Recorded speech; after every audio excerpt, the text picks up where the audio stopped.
वो कोई character portray नहीं करता, वो बस खुद ही है। जिन लोगों को पसंद नहीं करता उनके साथ फ्रेंडली और मिलनसार रहता है, लेकिन अगर वो तुम पसंद नहीं करता तो तुम मुश्किल में पड़ सकते हो। उसका फॉर्मर रूममेट शेल्टन बेंजामिन एक इंटरव्यू में इस बारे में बात करता है। Brock is not acting. Brock is not playing a role. Brock is Brock. He's a bad boy. What you're seeing on TV, that's not an act. हाल ही की report suggest करती हैं कि विंस मैकमैन के अलग सेक्सुअल ऑफेंसेस में involvement की वजह से शायद हम लेजनर को डब्ल्यूडब्ल्यूई में दोबारा कभी ना देख पाएं। डब्ल्यूडब्ल्यूई के सीईओ विंस मैकमैन पर आरोप है कि उन्होंने लेजनर को सेक्सुअल पार्टनर्स के रूप में इस्तेमाल करने के लिए वुमन प्रोवाइड की थी। इस डॉक्यूमेंट्री में हम ब्रॉक लेजनर के डार्क साइड पर नजर डालते हैं, वो असल में कैसा है।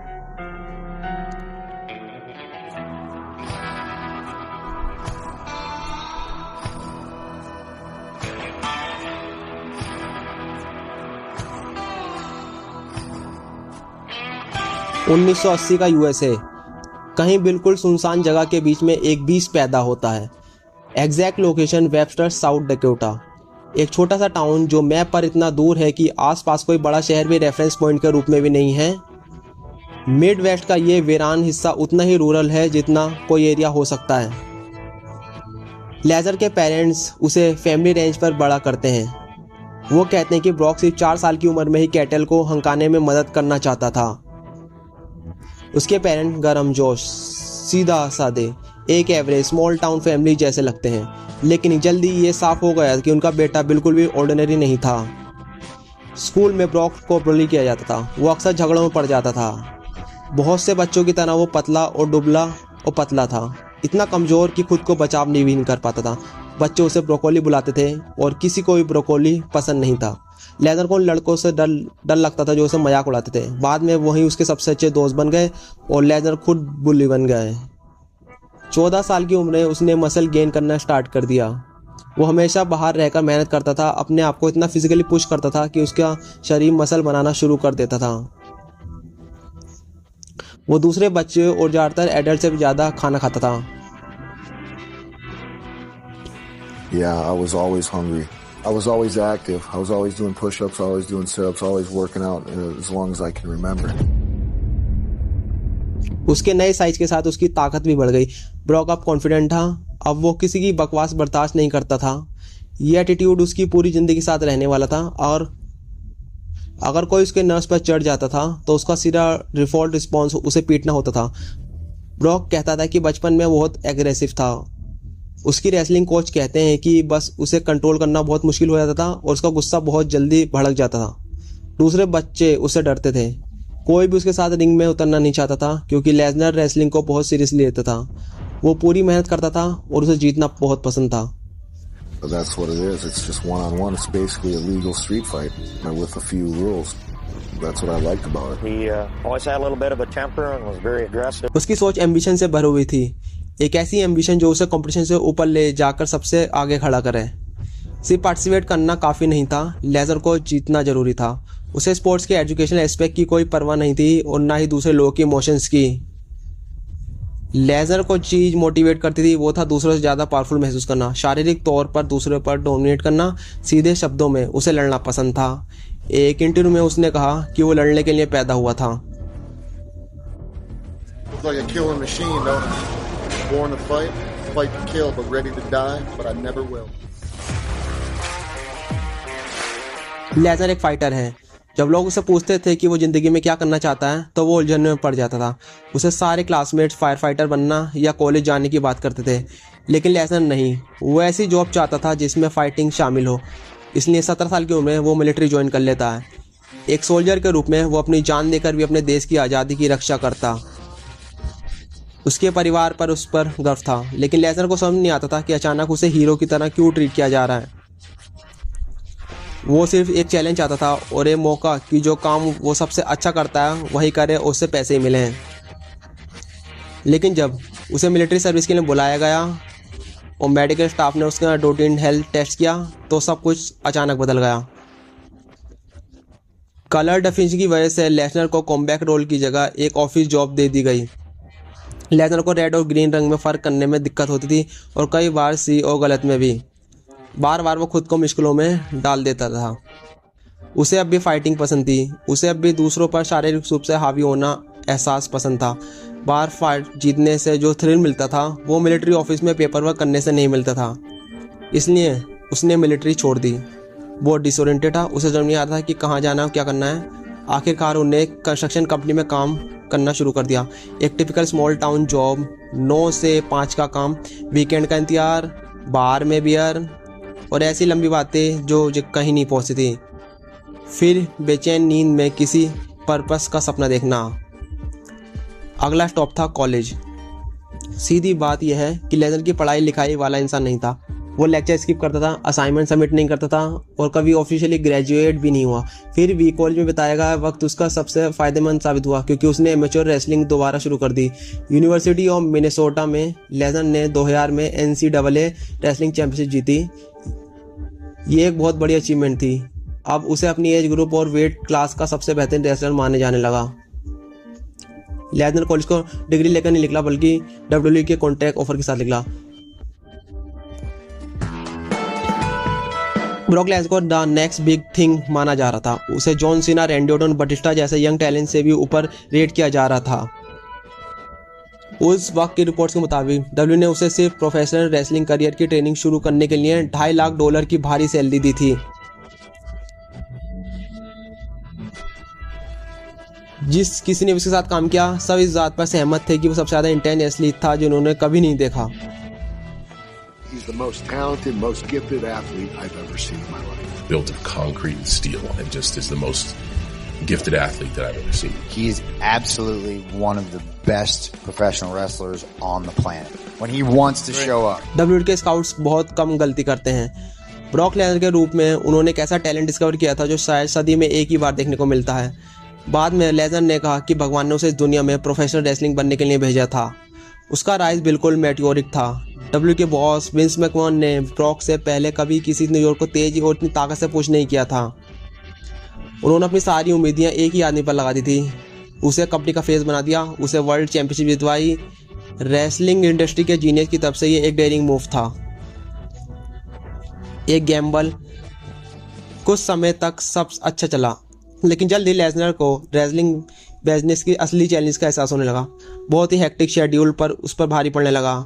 उसे एक नॉर्मल जॉब वाली फ्री वीकेंड्स की कमी महसूस होने लगी। एक प्लेन से दूसरे प्लेन तक, एक सिटी से दूसरी सिटी तक, पूरे देश में प्रेस कॉल्स और टीवी अपीयरेंस के लिए उसकी डिमांड थी। हफ्ते में 5 रात रेसलिंग करना, सूटकेस से जिंदगी जीना और फिर बैकस्टेज लगातार सोशल इंटरेक्शन का pressure.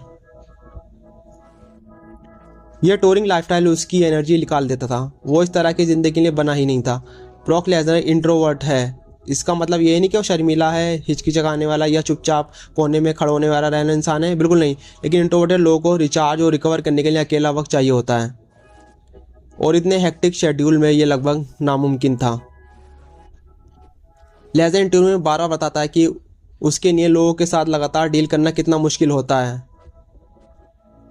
I really don't like people. I'm sorry, I don't. That's just who I am. That's why I live out in the middle of nowhere. And I like to go and just get away from the people and I just like to be left the fuck alone. It just exhausts me. And so I gotta go and like recharge up. Lesnar अकेला रहना चाहता है और उसकी lifestyle भी इसी बात को दिखाती है। अपने पेरेंट्स की तरह उसके पास भी एक रिमोट रूरल एरिया में रांच है। ना कोई पड़ोसी, ना कोई छोटी मोटी बातचीत। कनाडा में उसकी प्रॉपर्टी बहुत ही सेक्लूडेड और हेविली सिक्योर्ड है। उसके चारों तरफ 8 फुट फेंस ऊंची है और एंट्री एग्जिट के लिए सिक्योरिटी गेट लगा हुआ है। यही ज़िंदगी ब्रॉक ने अपने लिए चुनी है, लेकिन 2004 में ऐसा करना मुश्किल नहीं था। उसे लेकर बहुत बड़ी एक्सपेक्टेशन थी और वो बिना फेल हुए परफॉर्म करे। उसे एक अप्रोचेबल बैकस्टेज पर्सनैलिटी बनना था, लॉकम रूम लीडर बनना था, विंस मैकमैन का एक्सटेंशन बनना था। लेकिन इतनी सोशल इंटरेक्शन की ज़रूरत के बीच ब्रॉक के लिए खुद को पॉजिटिव लाइट में प्रेजेंट करना ही मुश्किल था। कंपनी को रिप्रेजेंट करना तो दूर की बात रही।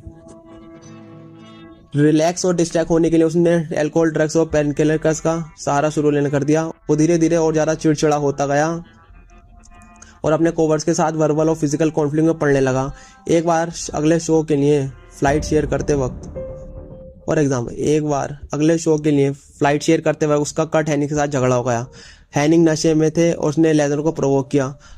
आखिरकार सिचुएशन कंट्रोल से बाहर हो गई। फुल टाइम ट्रेवल के स्टेज से पहले ही परेशान लेजनर ने हैनिंग को एयरप्लेन के दरवाजे की तरफ से जोर से धक्का पटक दिया। दरवाजा लगभग अपनी हिंगी से उखड़ गया था। प्लेन में सब बैठे पैसेंजर डर गए। उस दौर में ब्रॉक लेसनर का नाम ही अलग ही रेपुटेशन के साथ जोड़ा जाने लगा। एक लोनर, चिड़चिड़ा, अनप्रेडिक्टेबल और एक ऐसा आदमी जिसे पंगा लेना बेहतर नहीं था। जल्द ही विंस मैकमैन को भी अपनी प्रॉब्लम समझ आ गई।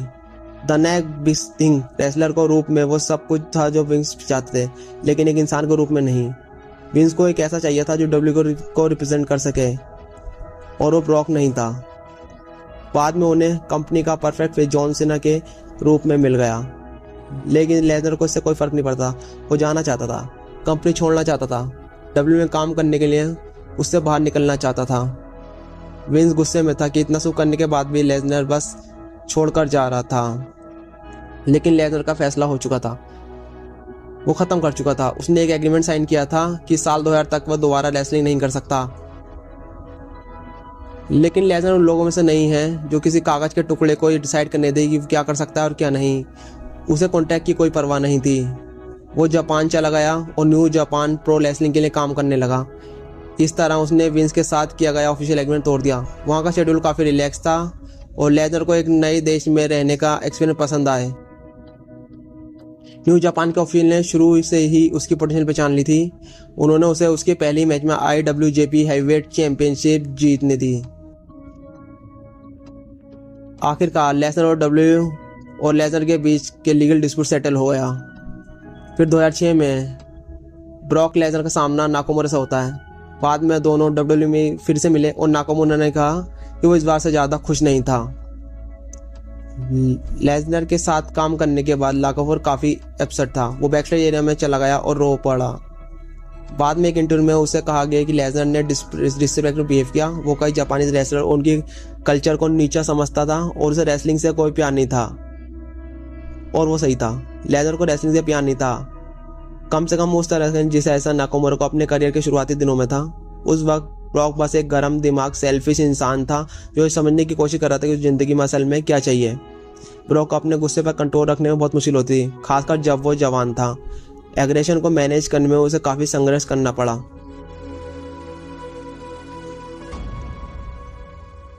He's an interesting dude. Everything that you've heard about him and read about him is dead on.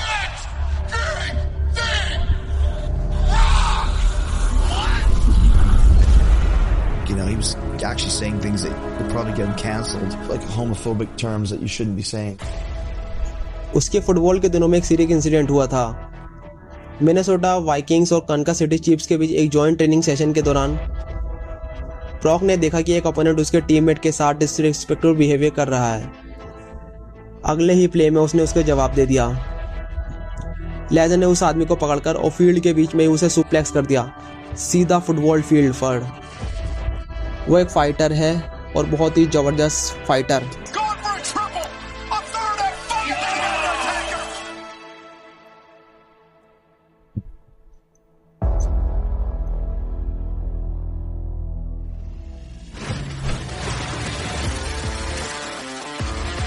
वो एक फाइटर है और बहुत ही ज़बरदस्त फाइटर।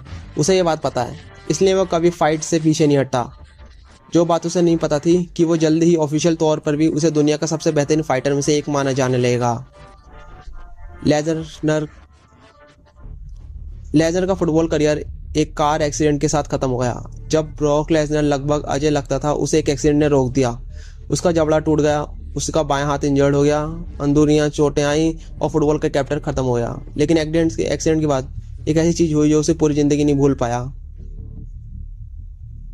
ब्रॉक लेसनर नशे की हालत में फोनिक्स एरिजोना के एक टैटू स्टूडियो में घुस गया।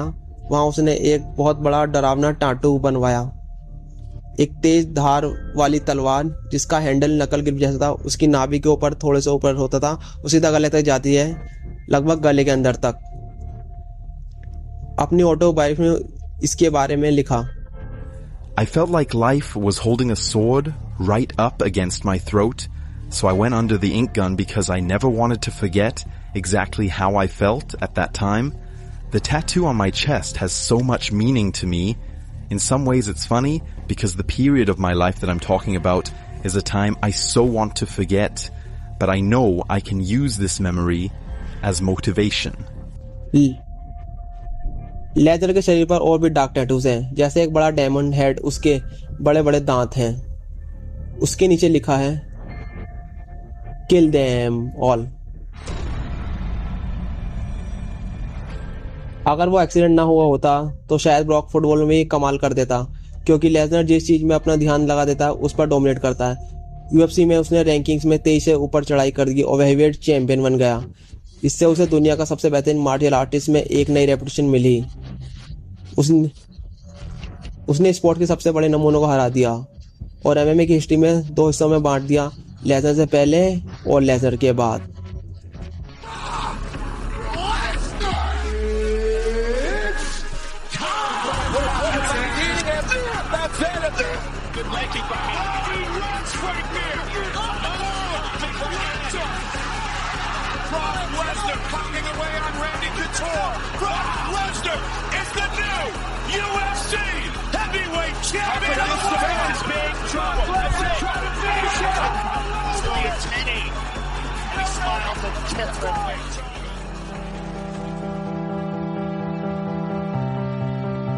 असल में उसे इतनी बड़ी सक्सेस शायद कभी मिलनी ही नहीं चाहिए थी।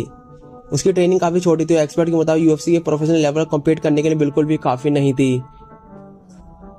लेकिन इंसानों की बनाई हुई लिमिट्स और एक्सपर्ट्स की ओपिनियन ब्रॉक लेसनर के लिए कोई मायने नहीं रखती थी। ये वो आदमी है जो हर रूल तोड़ सकता था और अपनी मिसाल से उसकी डेफिनेशन बदल सकता था। उसे सिर्फ एक चीज रोक सकती थी, उसकी गिरती हुई सेहत। डॉक्टर ने कहा कि इस बार मामला जानलेवा भी हो सकता है, क्योंकि लेसनर अपनी पीक फिजिकल कंडीशन में नहीं था।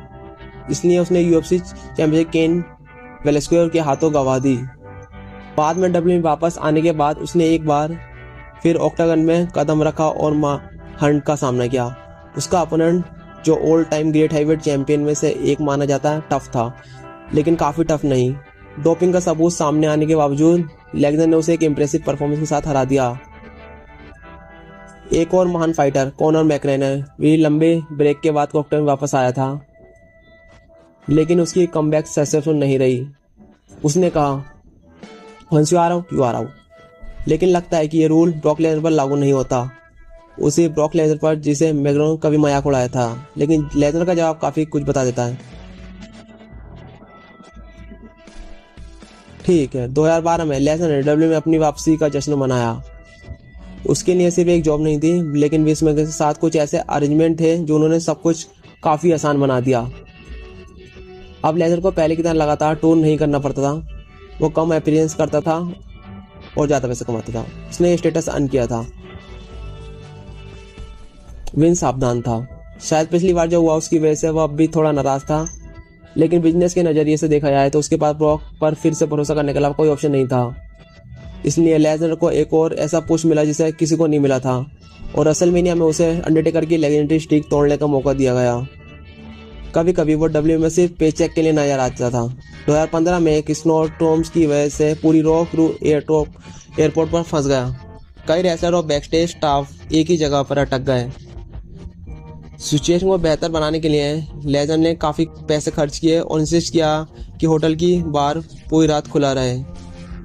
लगता है अल्कोहल उन चीजों में से एक जिसके जरिए वो लोगों से कनेक्ट कर पाता है। शायद उन्होंने इसी बात का फायदा उठाया।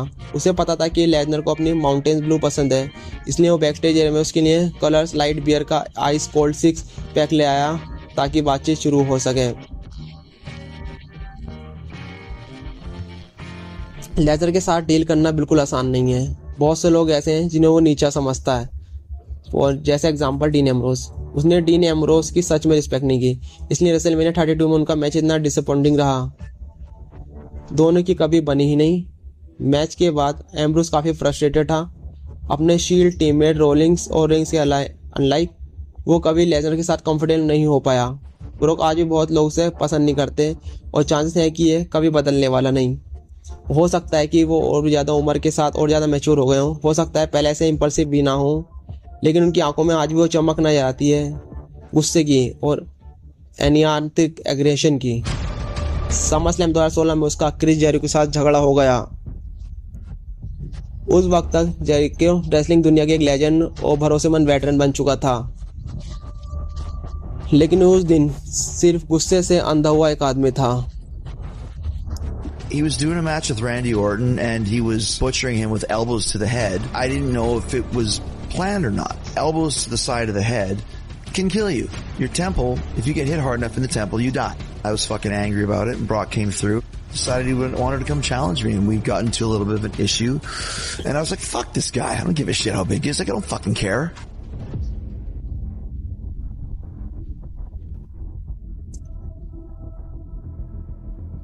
जेरिको के मुताबिक ब्रॉक उस वक्त भी ऐसी बातें बोल रहा था कि जो उस दौर में कैंसिल करवा सकती थी, जैसे होमोफोबिक कमेंट्स जो किसी को बोलनी चाहिए थी। जब लेसनर बैकस्टेज पहुंचा, जेरिको ने उसका सामना किया, दोनों सुपरस्टार सामने आए। फाइट किसी पल शुरू हो सकती है। कुछ में इसे ट्रिपल एच, विंस मैकमैन और दूसरे लोगों ने बीच में आकर दोनों को अलग कर दिया। लेकिन जेरिको की चिंता जायज थी। लेसनर को हाथों रैंडी ऑर्टन को कंफ्यूजन हो गया और वो 1 महीने से भी ज्यादा समय तक एक्शन से बाहर रहा। ये रेसलिंग स्टाइल खतरनाक है और लेसनर को इसमें रूथलेस होना कोई हैरानी की बात नहीं थी। जो बात परेशान करती थी कि ये वही डिसीजन मेकर होने के बावजूद विंस ने इस बारे में कुछ नहीं किया। ब्रॉक लेसनर रिंग में एक लापरवाह जानवर की तरह हो सकता है। अर्ली 2000 में उसके पहले डब्ल्यू रन के दौरान भी ऐसे ही था। एक इंटरव्यू में लेसनर प्राउडली बताता है कि कैसे उसने हार्ड पंचेस से कर्ट एंगल की गर्दन को चोट पहुंचाई थी। Kurt had neck problems way back, but I threw Kurt into the turnbuckle and came in and hit him very hard, and I believe actually that was where his first refracture in the wrestling business came from me. Was I broke his neck that night.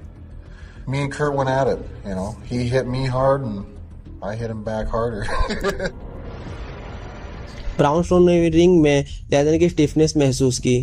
वो उन wrestler में से एक था जिनकी Lesnar ने कभी भी सच में रिस्पेक्ट नहीं की। लेसनर प्रोफेशनल रहता था और मैच को प्लान के मुताबिक खत्म करना चाहता था। सब कुछ ठीक चल रहा था जब तक स्ट्रोमैन ने अपने पंचेस कुछ ज्यादा ही हार्ड नहीं मार दिए। तब लेसनर का गुस्सा फूट गया। उसका टेम्परामेंटल बिल्कुल नहीं बदला था। एक पल के लिए वो MMA मोड में चला गया, बस 1 सेकंड के लिए, लेकिन हम उसे अपने पावरफुल पंचेस से जवाब देते दिखते हैं। लेसनर का अनसेफ मूव्स का जवाब रिसिप्ट देकर आम बात है,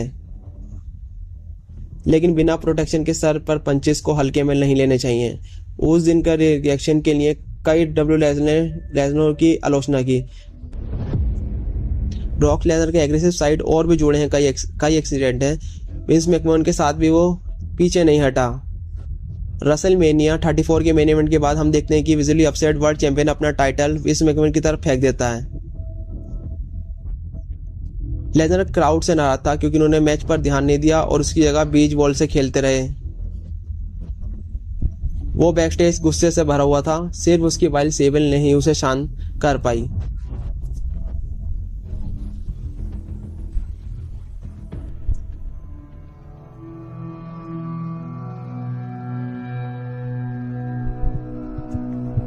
कुछ हफ्तों बाद वो फिर नॉर्मल हो जाता है, अपने घर लौट आता है, जंगलों में शिकार की तलाश में घूमता रहता है। ब्रॉक एक पैशनेट हंटर है और NRA के रजिस्टर्ड मेंबर भी हैं। शिकार उसकी पर्सनैलिटी का एक हिस्सा है। हाँ, रेगुलेशन तो हैं, लेकिन इसका मतलब ये नहीं कि वो हमेशा उनका पालन करेगा। 2011 में अथॉरिटी ने उसे उन्हीं रेगुलेशन के उल्लंघना के लिए जिम्मेदार ठहराया। उसने एक म्यूल डीलर को शिकार किया था, लेकिन उसे सही तरीके से टांग नहीं किया। सजा मिली $1500 का फाइन और उसके कनेडियन हंटर लाइसेंस का सस्पेंशन। लेकिन कानून के साथ लेसनर का ये इकलौता पंगा नहीं था। 2001 में पुलिस ने उसे एलेज स्टेरॉयड पोजेशन के मामले में अरेस्ट किया था।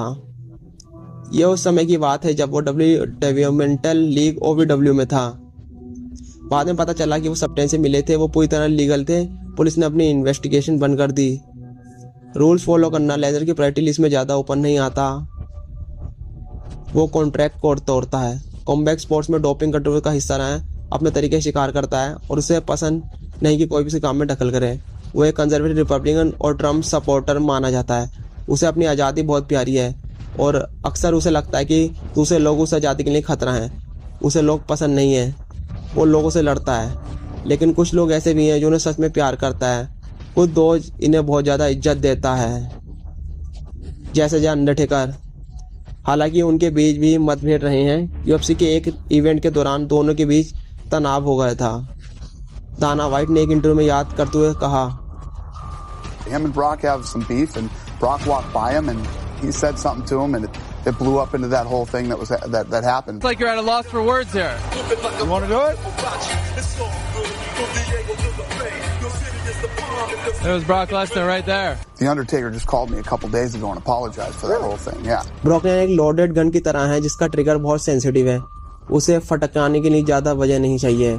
और ये बात उन लोगों के लिए और भी ज्यादा सच है जो उनकी रिस्पेक्ट नहीं करता और जो उसे रिस्पेक्ट नहीं करते। वो अपनी सोच और यकीन पर अधिक रहने वाला इंसान है, खुद को सही समझने वाला और काफ़ी एरोगेंट है। और एक और बिजनेसमैन है, एक बीस्ट है और सबसे बढ़कर एक फाइटर।